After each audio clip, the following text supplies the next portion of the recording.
খুবই চমৎকার বিষয়, না দেখলে মিস করবেন। এই যে দেখেন মালা কার জন্য জানেন?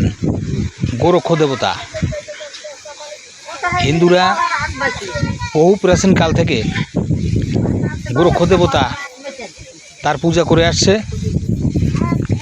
তার প্রতীক হচ্ছে এই গাভী গরু। গাভী গরু যেগুলো, সেই গাভীকে এইভাবে ভক্তি সহকারে হিন্দুরা পূজা করে। এই যে দেখেন সিঁদুর দিচ্ছে কপালে, যত্ন সহকারে এই সিঁদুর পরাচ্ছে। আমাদের হিন্দু ধর্মে বহু রকমের সংস্কার, বহু রকমের রীতিনীতি প্রচলিত আছে। কিছু বিলুপ্ত হয়ে গেছে, কিছু এখনও আছে। বহু রীতিনীতি এখনও প্রচলিত আছে। এগুলো অনেক প্রাচীন কাল থেকে, আবহমান কাল থেকে এগুলো হয়ে আসছে। এখনও হিন্দুরা এগুলো ধরে রেখেছে। আমাদের বিশেষ করে বাংলাদেশের এই প্রত্যন্ত অঞ্চলে এই আচার অনুষ্ঠানগুলো এখনও হয় এবং এগুলো কালের প্রবাহে অনেক কিছু হারিয়ে গেছে। আমরা ছোটোবেলায় যে সমস্ত রীতিনীতি অনেক কিছু দেখেছি, যেগুলো কালের প্রবাহে হারিয়ে গেছে। এই দেখেন, এই গোদেবতার গলায় মালা পরানোর চেষ্টা হচ্ছে। এখন গরু তো আর সে বুদ্ধি নেই যে গলায় মালা দিতে হলে গলাটা এগিয়ে দিতে হয়। গরু তো সেটা বুঝতেছে না, গরু সরে যাচ্ছে। দেখেন কি অবস্থা। তবুও যিনি পূজারী, তিনি নাচরবান্দা, তিনি মালা পরাবেনই। আর গোদেবতা তিনি অরাজি, মালা নিতে তিনি প্রস্তুত না। দেখেন ব্যাপারটা কি মজার বিষয় দেখেন চিন্তা করে। যাই হোক, আমাদের আবহনকালের নীতি এগুলোকে আমাদের সম্মান প্রদর্শন করতে হবে। হ্যাঁ, অর্থাৎ এই যে গাভী, এই গাভী খুব একসময় খুব উপকারী জীব ছিল। গরু একসময় খুবই উপকারী জীব ছিল। একসময় এই গরুর উপর নির্ভর করে আমাদের গ্রাম অঞ্চলের মানুষ জীবিকা নির্বাহ করতো, হাল চাষ করতো, গাড়ি টানাতো।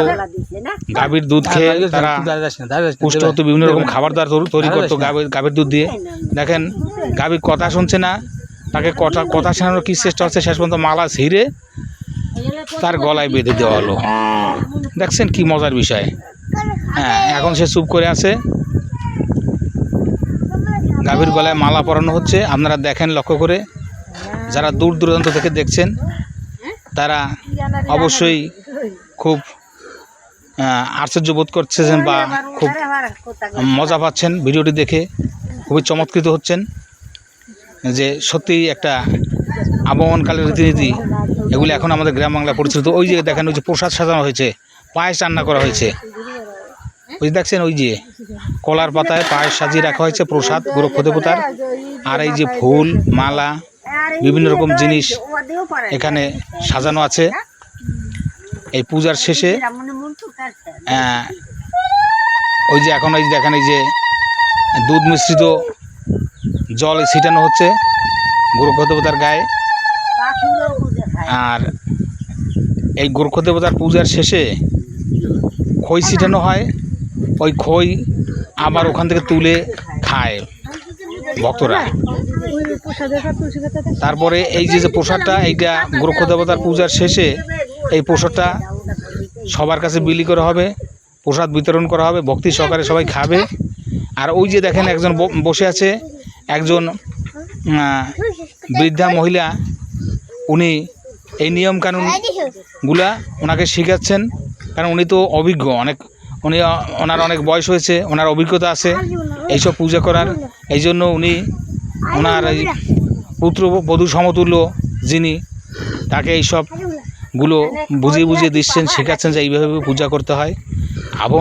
আবহমানকালের রীতিনীতি আমাদের গ্রাম বাংলার, এগুলো সত্যিই আমাদের চমৎকৃত করে, আমাদের মোহিত করে।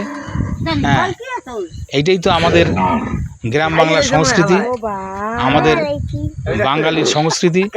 হ্যাঁ, সত্যি এগুলোকে আমাদের লালন করতে হবে, ধরে রাখার চেষ্টা করতে হবে।